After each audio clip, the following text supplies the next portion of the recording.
Au nom du Père, du Fils et du Saint-Esprit. Amen. Ô Seigneur, envoie ton esprit et tout sera créé et tu renouvelleras la face de la terre. Seigneur, inonde ton Esprit Saint afin que nous puissions écouter ta parole, nous puissions l'aimer, nous puissions l'accomplir dans notre vie et les décisions prises en l'écoutant, nous puissions les sceller dans ton sang précieux. Bien-aimés dans le Christ, nous sommes aujourd'hui samedi 7 octobre. En ce jour, nous célébrons Notre-Dame du Rosaire, en ce merveilleux mois du Rosaire. Bonne fête de Notre-Dame du Rosaire et puis bon mois du Rosaire à tous et à toutes. Que par l'intercession de Marie, Notre-Dame du Rosaire, nous puissions être victorieux dans tous nos combats, visibles et invisibles. L'évangile qui nous est proposé en cette mémoire de Notre-Dame du Rosaire est celle de l'évangile de Luc, chapitre 10, versets 17 à 24. Et nous lisons. En ce temps-là, les 72 disciples que Jésus avait envoyés revinrent tout joyeux en disant « Seigneur, même les démons nous sont soumis en ton nom. » Jésus leur dit « Je regardais Satan tomber du ciel comme l'éclair. Voici que je vous ai donné le pouvoir d'écraser serpents et scorpions et sur toute la puissance de l'ennemi. Absolument rien ne pourra vous nuire. Toutefois, ne vous réjouissez pas, parce que les esprits vous sont soumis, mais réjouissez-vous, parce que vos noms se trouvent inscrits dans les cieux. À l'heure même, Jésus exulta de joie sous l'action de l'Esprit Saint et il dit « Père, Seigneur du ciel et de la terre, je proclame ta louange, ce que tu as caché aux sages et aux savants, tu l'as révélé aux tout petits.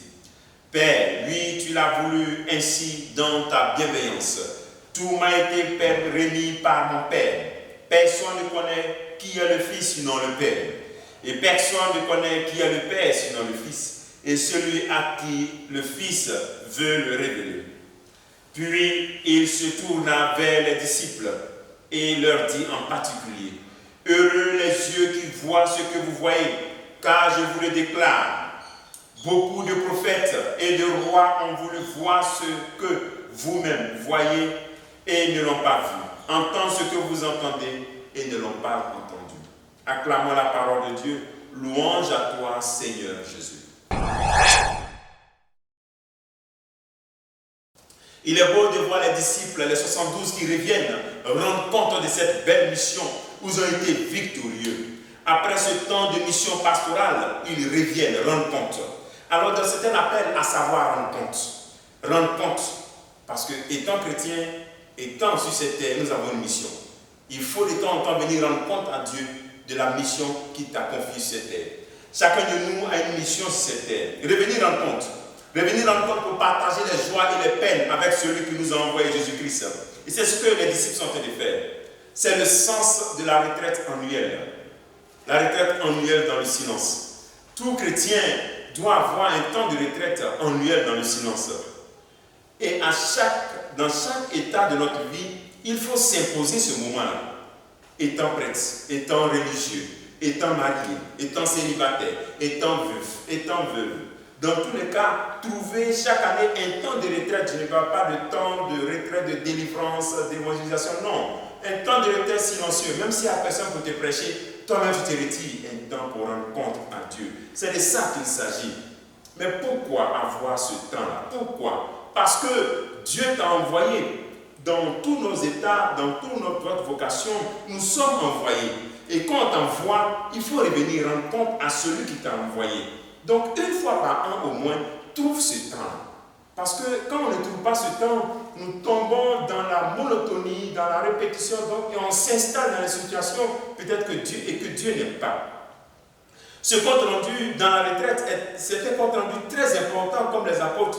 Parce que l'autre finalité de cette retraite, c'est de t'aider à ne pas perdre de vue le sens de notre vie chrétienne, le sens de nos actions pastoraux. La finalité, c'est aussi de se réjouir. De se réjouir parce que nous voulons avoir nos noms inscrits dans le ciel. Ici, c'est ce que Jésus dit.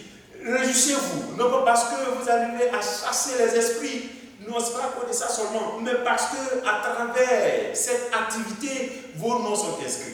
Donc, vous savez, il va y avoir le risque de toujours faire ce que dans la mission de Dieu, mais ne pas gagner le prix. Rappelez-vous, Paul le dit, je traite dur mon corps pour ne pas qu'à la fin, je sois disqualifié. Vous pouvez être un missionnaire et puis ne pas aller au paradis. Vous pouvez guérir beaucoup de personnes, vous pouvez annoncer la parole de Dieu, changer la vie des gens, mais vous-même, allez en enfer.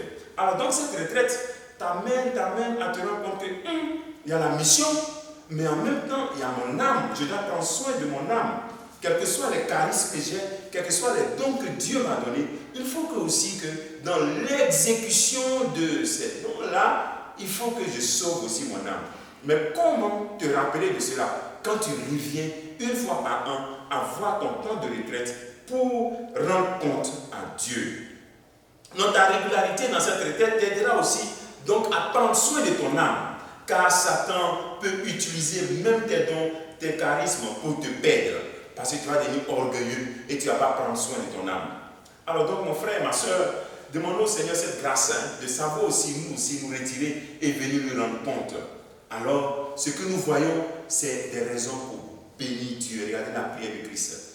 Ce sont des merveilles. Et donc, il faut venir lui rendre compte. Et en lui rendant compte, nous changeons notre vie dans la retraite annuelle que nous devons faire avec cœur.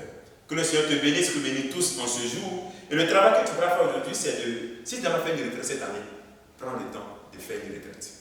Qu'il te bénisse. Au nom du Père, et du Fils et du Saint-Esprit. Amen.